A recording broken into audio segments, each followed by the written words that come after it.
que a gente possa falar uma introdução ao marxismo, a gente precisaria começar por se perguntar o porquê do marxismo ainda ser hoje uma referência para a gente, né? É evidente que o pensamento humano é muito vasto. O marxismo é uma corrente de pensamento que nasceu num determinado momento, que se desenvolveu e que tem uma grande contribuição.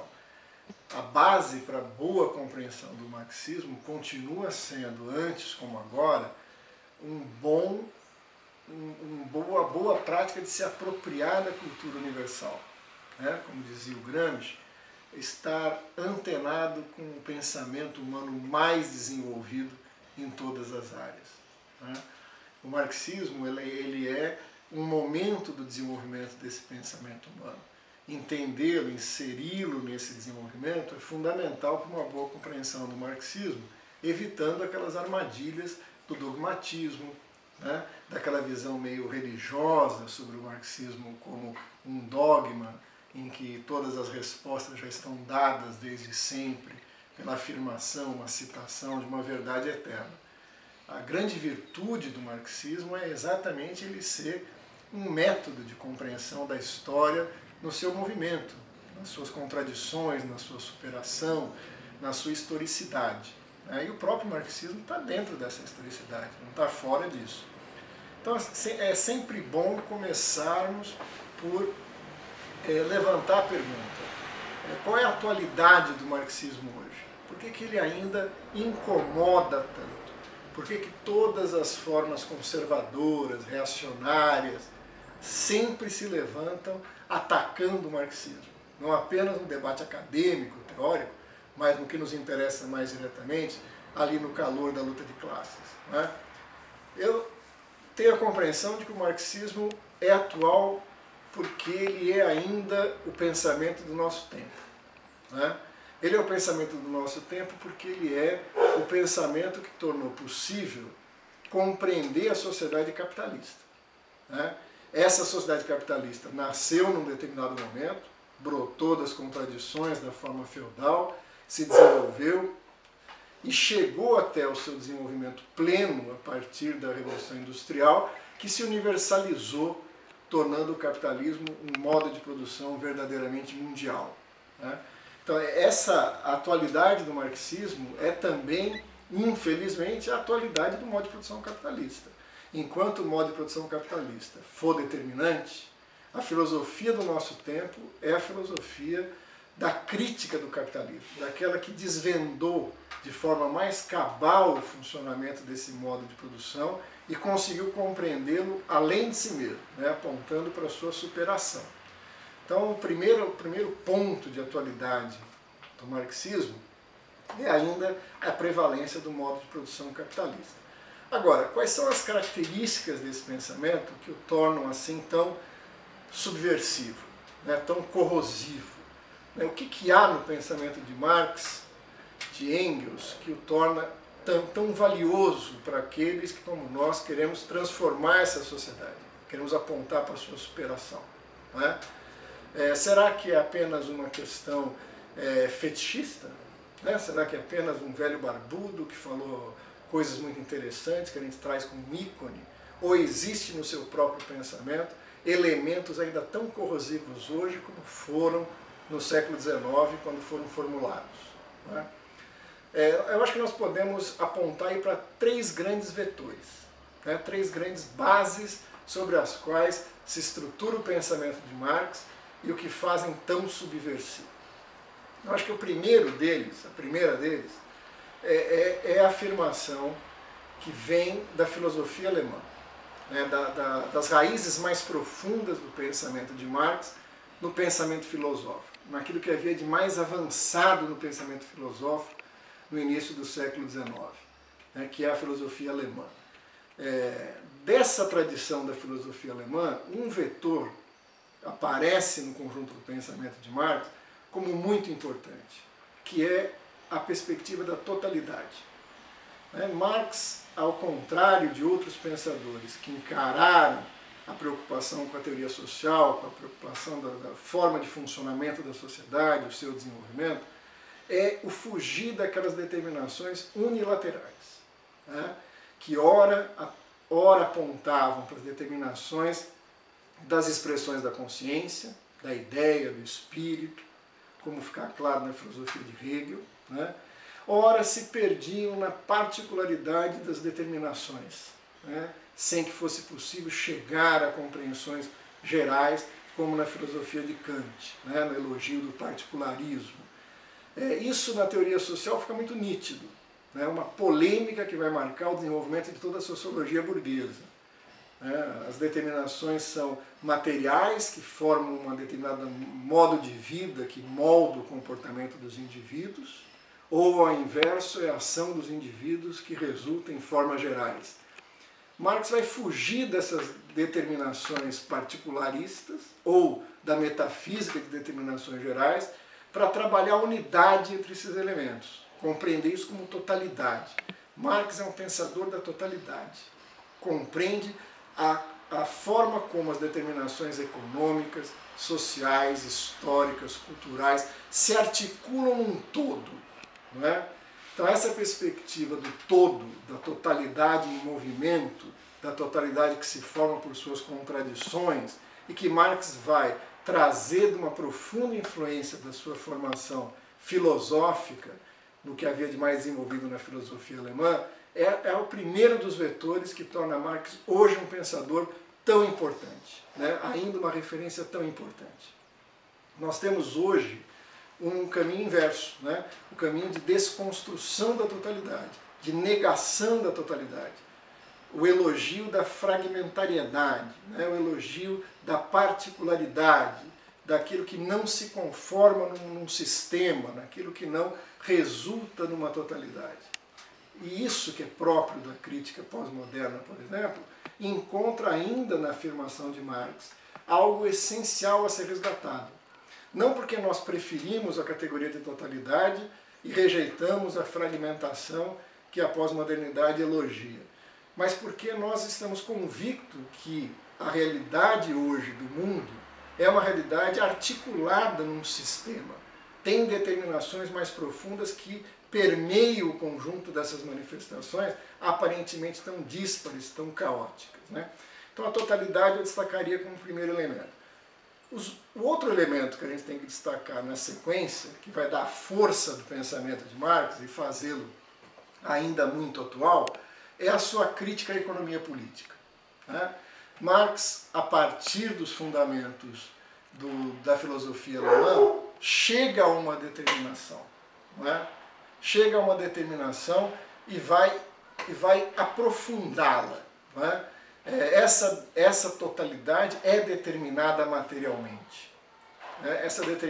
Essa totalidade encontra na forma como os seres humanos produzem e reproduzem sua existência a base sobre a qual eles erguem todas as outras formas que constituem a sociabilidade humana. As relações sociais, nas quais eles produzem a vida, as formas como articulam as dimensões do poder, as formas políticas, as maneiras de normatizar a vida em estruturas jurídicas que podem ou não se desenvolver em formas do direito e até mesmo nas formas da consciência social em cada época.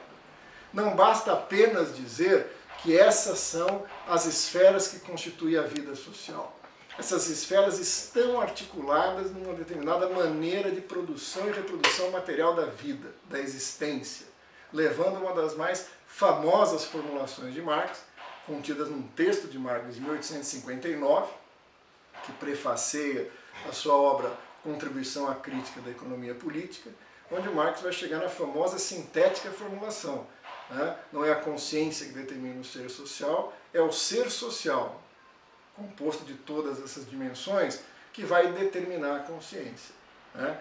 Então não há contradição, ao nosso ver, não há nenhum tipo de antagonismo entre essa afirmação da totalidade articulada com uma determinação material. Afinal de contas, é uma totalidade determinada materialmente pela produção e reprodução material da vida. Dentro de uma perspectiva de totalidade determinada materialmente, Marx chegará às questões da chamada economia, né? Então, quando Lenin escreve o seu texto sobre as 3 fontes que constituem o marxismo, né, ele vai falar da filosofia alemã e da economia política inglesa. Marx não chega nos assuntos da economia gratuitamente. Ele chega como uma derivação de seu postulado e de seu pressuposto filosófico, né? O postulado materialista de Marx, a afirmação de que é na produção e reprodução material da vida, é que levará Marx a uma pergunta essencial: como se dá a produção material da vida na época histórica em que estamos envolvidos? Não é? A questão do Estado, a questão da filosofia, a questão da alienação, os temas tão caros ao Marx naquele primeiro momento da sua produção teórica, vão ganhando contornos mais precisos quanto mais Marx se aproxima da questão essencial, né? Qual é a totalidade que abarca essas determinações particulares que se expressam na consciência, nas diferentes formas de expressão da consciência, na filosofia, na arte, na ideologia. E como que isso vai se expressar também em formas políticas, levando a reflexão sobre o Estado, levando a reflexão sobre as formas do direito. Então, a grande descoberta científica de Marx, vamos dizer assim, nesse momento, é que todas essas dimensões da vida não podem ser entendidas em si mesmas. Como Marx, por exemplo, se refere ao direito.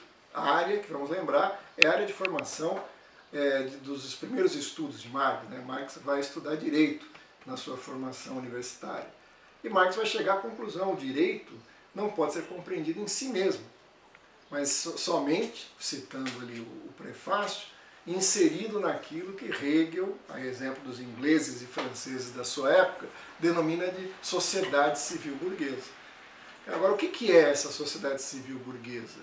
Ela é uma abstração, se considerarmos a forma material da produção da vida. Isso remete aos estudos de Marx à economia política e à crítica da economia política, que é, sem dúvida, onde Marx vai produzir a sua grande obra-prima, vai passar 40 anos de sua vida estudando a maneira como se dá a produção do capital. Como é que o capital, como um conceito, como é que o conceito do capital pode ser compreendido.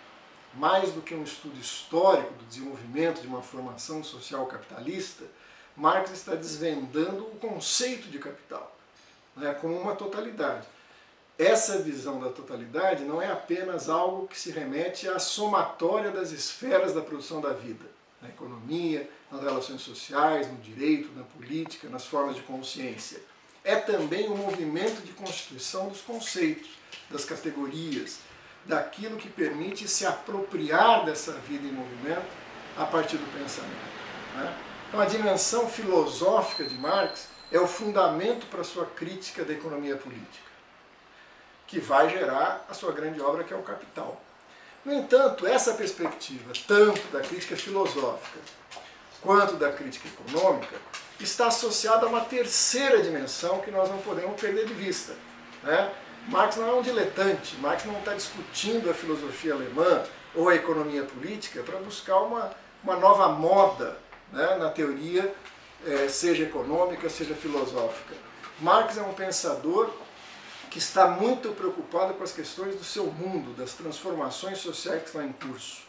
Marx é um alemão, nasceu numa cidade chamada Treves, em 1881, uma região fronteiriça ali entre a França e a Alemanha, portanto com uma grande influência da cultura francesa, e também trazendo com isso toda a tradição revolucionária da França. O pai de Marx é um entusiasta da Revolução Francesa. Marx, enquanto jovem, tem uma sólida formação nos pensadores próprios dessa tradição e vai ter um diálogo muito crítico com a experiência da Revolução Francesa, olhada a partir de um jovem alemão. Marx é um cara da periferia, a periferia do mundo. O centro das transformações burguesas estão na Inglaterra, na França. Marx é alguém que olha isso da Alemanha e, a partir desse olhar, ele vai desenvolver um terceiro elemento que nós consideramos essenciais no conjunto da sua obra, que é o seu conteúdo político.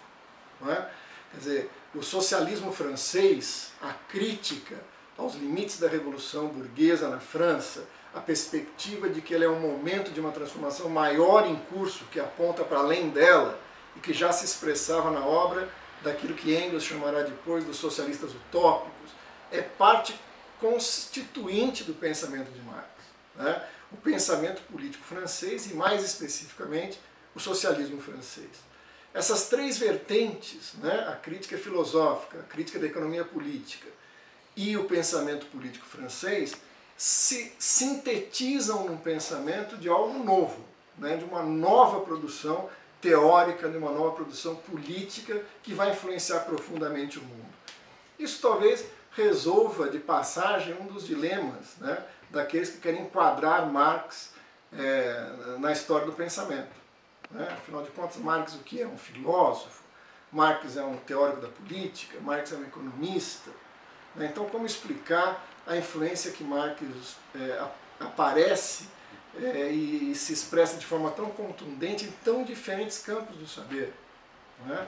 Na economia, na política, na história, na psicologia, na geografia, na teoria política, né? Na economia. Isso se dá porque Marx consegue dialogar nessas diferentes áreas sem que com isso se torne um economista, um filósofo, um teórico da política, um historiador. Né? Ele, mais uma vez, é um teórico da totalidade dessas dimensões que constituem o ser social. Ora, em cada uma dessas áreas nós podemos escolher algumas categorias e alguns conceitos que são essenciais para entender o marxismo, né, que identificam o marxismo naquilo que lhe há de mais particular, de próprio. Não é? É evidente que na filosofia nós temos que destacar a dimensão do método. Né? Então, na filosofia, o método de Marx produz uma síntese genial. Ele utiliza os fundamentos do materialismo, de um filósofo com quem ele teve aulas, teve proximidade direta, influência direta, que é Ludwig Feuerbach, que é um jovem hegeliano que critica Hegel da perspectiva do seu pressuposto idealista, afirmando, né, um princípio materialista. Então ele utiliza esse materialismo de Feuerbach contra Hegel. Mas ao fazer isso, incorpora a lógica de Hegel, que lhe permite inclusive ir muito além da crítica materialista que Feuerbach fazia, produzindo aí uma síntese entre o princípio materialista de Feuerbach e a lógica de Hegel, que é a dialética, criando assim as bases do fundamento do seu método, que nós vamos chamar, portanto, de uma dialética materialista. Né? Quer dizer, se isso são elementos essenciais ainda hoje para compreender o mundo, é porque há uma virtude nesse método, a tentativa de captar o movimento no seu próprio movimento, a partir de suas contradições, dos saltos de qualidade, dando a esse método uma perspectiva de movimento, de dinâmica, que vai muito além da sua utilização particular em um ou no outro tema. Não é? Na questão econômica, é evidente que há uma centralidade na leitura que Marx desvenda do funcionamento do capital, da crítica que ele faz à economia política clássica, feita por Adam Smith, por Ricardo, por outros economistas, que Marx se apropria. Não é? Marx consegue dar um salto além daquilo que a economia política burguesa havia logrado fazer, né? Na medida em que ele vai desvendar as determinações mais profundas do ser do capital, chegando à forma mercadoria e decompondo essa forma mercadoria naquilo que a constitui, chegando, portanto, a um pilar da teoria marxista, que é a teoria do valor. Né? Quer dizer, para Marx, a sociedade capitalista se apresenta como uma imensa coleção de mercadorias, mas o segredo da mercadoria, principalmente na forma capitalista de produção de mercadoria, está muito mais determinado pelas relações sociais que constituem essa forma. Né? A relação entre aqueles que são os proprietários dos meios de produção e aqueles que vendem a força de trabalho. É nessa relação que Marx irá desvendar o conceito central da sua obra, O Capital, que é a teoria do valor. Agora, muitas pessoas acreditam que ao enveredar pelo estudo do Capital, desvelamento do conteúdo, da substância, da forma mercadoria na teoria do valor, Marx teria dado um salto, né? Teria se distanciado de suas preocupações filosóficas para adentrar as determinações da economia, né? Então é quase como que um jovem Marx filósofo teria transitado por um Marx adulto, né, maduro, preocupado com as questões da economia. Nós vemos aí, evidente que rupturas, evidente que saltos, né, mas há também uma continuidade aí essencial. Talvez a obra mais filosófica de Marx, no sentido próprio da filosofia marxista, seja o Capital, né? Marx está operando o método de uma maneira muito intensa ao escrever o Capital, né? Está tentando apropriar-se da lógica dialética e desenvolvê-la na exposição do Capital como algo que é um instrumento essencial para que a gente entenda como ele chega à noção do valor e as consequências que tira daí. E também o Capital não é um momento em que Marx se desliga das suas preocupações políticas para fazer um estudo econômico, né? O Capital é um programa da Revolução Proletária. O Capital é a exposição das contradições de um modo de produção que apresenta no seu desenvolvimento a possibilidade de sua superação, né? O Capital trata da luta de classes.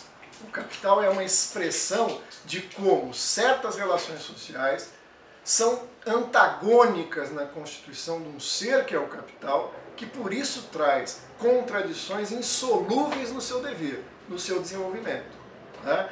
O Capital, ao centrar a sua explicação do valor na apropriação do trabalho vivo do trabalhador, apropriação esta realizada pelos proprietários dos meios de produção, inverte, olha a realidade do ponto de vista proletário.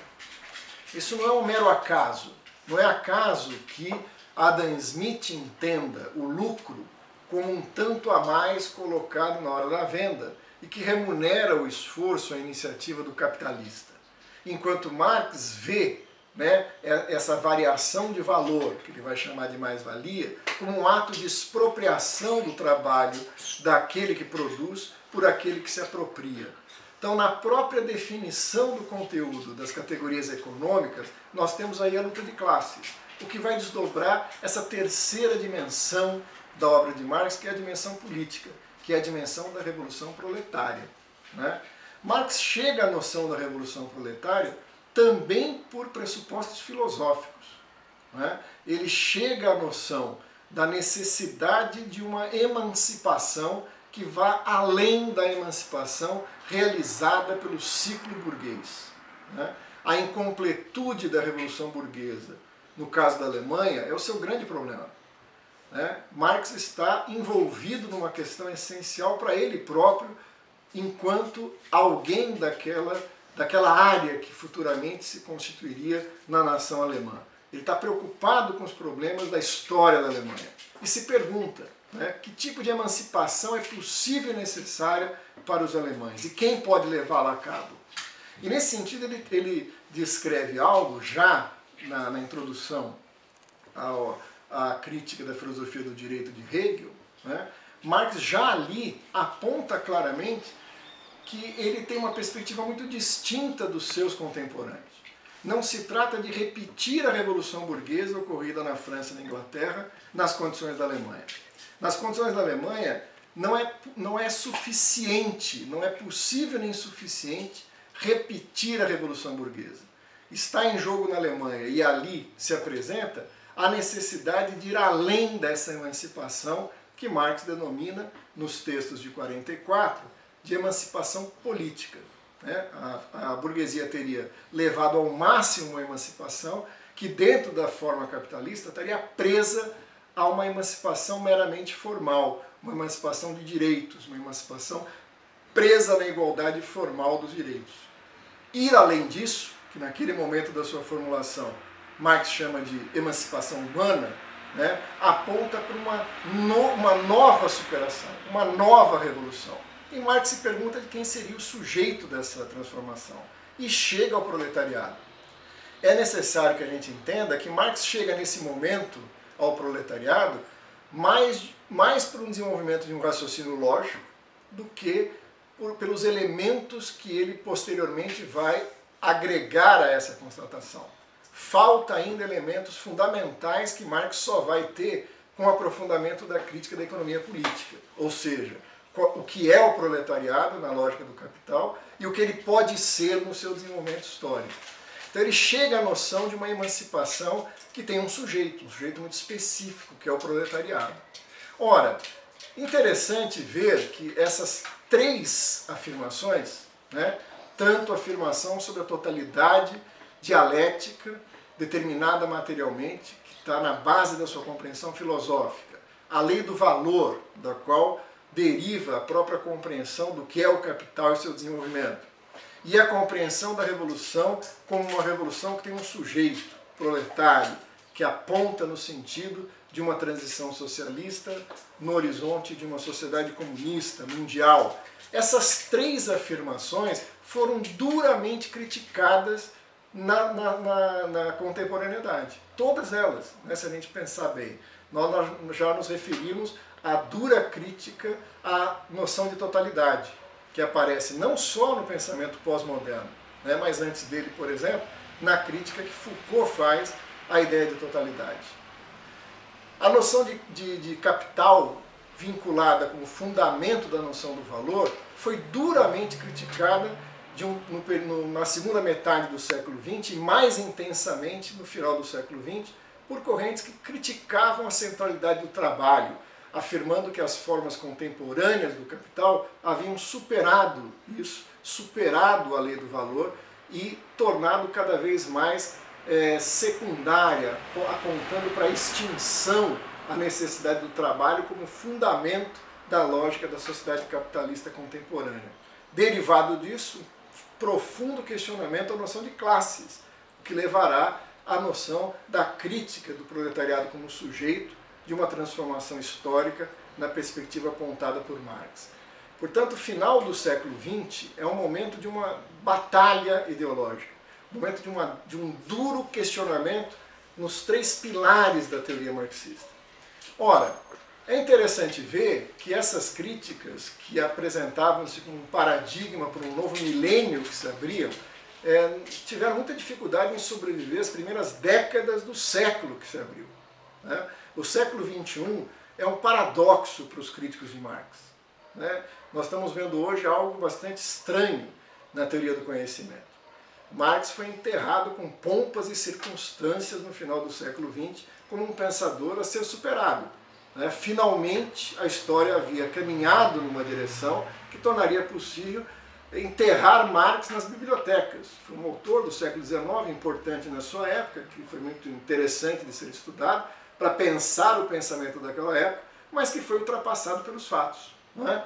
O mundo projetado no final do século XX, né, o mundo projetado pela ideologia neoliberal, pela ideologia pós-moderna, era um mundo que iria rapidamente criar uma sociabilidade não explicável por esses três paradigmas, né? Seja da totalidade, da lei do valor ou da luta de classes, na perspectiva da revolução. Ora, o mundo moderno, o mundo contemporâneo, né, jogou uma complexidade na cena histórica que traz de volta exatamente esses três elementos. Nunca como hoje é tão útil e necessária a categoria de totalidade. O risco de nós nos perdermos nas manifestações particulares da crise atual é muito grande, né? A gente, usando a imagem de Hegel, corre o risco de, ao tentar compreender as árvores, não ver o bosque, né? Então está toda a teoria social, o pensamento contemporâneo, é um pensamento da particularidade, que perde a totalidade. A crise do capital é didaticamente uma comprovação das afirmações mais contundentes de Marx sobre o funcionamento da sociedade capitalista. A crise do capital, né, aquela que fica mais evidente no meados dos anos 70 e que agora no início do século XXI, em 2008, se reapresenta com toda a força, reatualiza de forma didática os postulados de Marx sobre a crítica da economia política. e fundamentalmente, creio eu, da teoria do valor. Não é? Lógico, é uma cortina de fumaça muito grande, há uma enorme confusão, né, com aspectos particulares dessa crise que pode obscurecer o fundamental. Né? Na década de 70, a culpa era da crise do petróleo, né? Depois tem a crise da dívida, depois você tem a crise dos derivativos. Cada crise tem a sua expressão fenomênica para tentar ocultar algo que é mais de fundo, que é o processo de supervalorização, que é o processo da própria crise do capital, brilhantemente descrito por Marx no seu livro 3, né, da sua obra O Capital. E isso, ao nosso ver, esses dois elementos, tornaram possível que o início do século XXI possa ser, para grande parte daqueles que imaginavam o sonho, né, de um pós-capitalismo e ideologicamente afirmando a ideia de um pós-socialismo, ter que arcar com uma luta de classes em âmbito mundial, como nós estamos vendo hoje. Né? Aí também há cortinas de fumaça perigosas, que a gente pode perder a visão do todo e impedir de ver suas determinações mais profundas. Nós estamos numa sociedade mundial capitalista, na sua fase mais desenvolvida do imperialismo chegando no seu auge. Ora, isso não atenua a luta de classes, pelo contrário, a intensifica, dá a essa luta de classes um caráter internacional. Portanto, o que nós temos a afirmar é que a teoria marxista é atual não porque nós insistimos em gostar das suas categorias e conceitos e escolher em detrimento de outras. É porque ela ainda é o real colocado em movimento pela captura dos conceitos, pelo desenvolvimento da teoria. Né? Ela é vivificada por esse real e o seu próprio movimento. Por isso, a teoria de Marx ainda é a teoria de nosso tempo. Por fim, eu acho que quando a gente fala de marxismo, nós temos que entender que essa é uma base. Esses são os fundamentos de uma teoria que podem nos ajudar muito a compreender as questões do presente. Mas elas estão longe de ser um conjunto de dogmas fechados em si mesmos. Né? O marxismo, além das contribuições fundamentais, né, de Marx e de Engels, se desenvolveu muito durante o século XIX no seu final e durante todo o século XX, numa quantidade imensa de autores geniais que trouxeram contribuições muito grandes ao desenvolvimento desse pensamento, né, em todas as áreas. Se nós pensarmos aí no próprio desenvolvimento da política, onde isso é mais lembrado corriqueiramente, nós vamos ter aí as contribuições de Lenin, né, extremamente articuladas ao contexto do início do século XX da Revolução Russa, as contribuições de Gramsci, né, e de uma série de outros revolucionários que nesse momento tentaram compreender o mundo e legaram contribuições importantes, como é o caso da Rosa Luxemburgo, como é o caso em outras esferas, em outros desenvolvimentos políticos e históricos, no caso da Revolução Chinesa, das contribuições de Mao Tse-tung, né, de Trotsky. Todos esses autores são autores que são personagens de seus processos revolucionários, se apropriando do marxismo como um instrumento ao mesmo tempo teórico e prático. Isso não impede que o marxismo tivesse também desenvolvimentos teóricos profundos, como é o caso de Korsch, né, como é o caso de Lukács na Hungria, como é o caso de outros pensadores que, se apropriando desse método, trouxeram contribuições essenciais nas suas diferentes áreas. Né? Essa diversidade do pensamento marxista não acusa suas insuficiências, mas muito pelo contrário, a riqueza dos diferentes aspectos que podem ser vistos na compreensão de um mundo que exige a sua transformação. Né? Por isso que o marxismo, hoje, ele não é uma mera retomada de afirmações e argumentos que Marx e Engels possam ter feito no século XIX. Ele é fundamentalmente a apropriação do seu método para compreender o nosso tempo, que ainda é o tempo da luta contra o capitalismo na perspectiva de sua transformação, visando uma sociedade comunista. As questões que daí derivam são muito amplas, né, e percorrem uma quantidade de temas muito grandes. O que nós temos obrigação de fazer é não restringir esses temas pelos temas estudados pelos autores clássicos, né? Nem eles foram fiéis a um temário. O marxismo não é um temário, o marxismo é um método aplicado à compreensão da realidade. E essa realidade é díspare, é de viés, é cheia de arestas.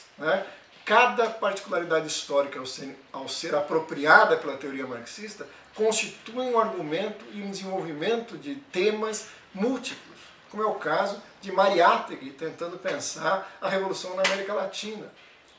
Como é o caso, por exemplo, de pensadores que vão pensar a partir do marxismo a questão do negro, ou a questão da mulher, ou a questão dos povos asiáticos. O marxismo foi capaz, durante toda uma geração, de abrir o tema das questões históricas e sociais para uma quantidade muito grande de temas. Não é definitivo para nós que Marx tenha tratado especificamente desse ou daquele tema. Mas até que ponto os conceitos, as categorias, a concepção de mundo que vem dessa tradição nos permite encarar esses temas numa perspectiva dialética, numa perspectiva de compreender seu movimento próprio, seu devir, suas transformações, também articulado nas dimensões da transformação da sociedade. Então o marxismo, com isso, se renova. Ele não é um marxismo que pode ser fechado a uma produção clássica. É evidente que essa produção clássica é a base sobre a qual a gente pensa o mundo atual, mas ele está aberto às questões do mundo atual. Não adianta procurar no Capital o que ele diz sobre a crise ambiental que nós vivemos hoje. Não adianta procurar em Marx ou em Engels o programa para entender a questão da imigração que está explodindo hoje na Europa civilizada, na sua crise de decadência do capitalismo. Ou a saída para a questão da dívida na Grécia. Você não vai achar esse tema tratado por esses autores clássicos. No entanto, nós estamos convencidos que essa contraditoriedade do capitalismo atual exige categorias de análise onde o marxismo pode e deve se desenvolver. Da mesma forma, em temas que muitos consideram estranhos à produção marxista, o que é falso, como, por exemplo, o tema da cultura, como, por exemplo, o estudo da consciência, como, por exemplo, o estudo das dimensões da subjetividade. Essas são dimensões da totalidade, que podem e devem ser compreendidas também dentro de um espectro de fundamentação marxista. A sociologia debateu muito isso durante o século XX. Será o marxismo capaz de dar conta de determinados temas? Ou ele é um método que está condenado a tratar das questões chamado macro, das determinações históricas, determinações econômicas, e, portanto, não teria o que contribuir nos processos particulares, nos processos subjetivos, nos processos que envolvem os temas da consciência, que envolvem o tema da identidade? Nós estamos convencidos que não. Se nós acreditarmos que essas são dimensões de uma unidade maior, articulada na totalidade e determinada materialmente. Portanto, o marxismo é atual porque o seu método é atual. O marxismo é atual porque é uma revolução que precisa ser feita. E essa sociedade capitalista continua produzindo as contradições e as condições materiais para que isso possa ser resolvido. Cabe a nós, cabe à classe trabalhadora, encontrar os meios para transformar essa projeção teórica num projeto histórico, num projeto real de transformação da sociedade. Certamente o marxismo pode ajudar muito nessa direção.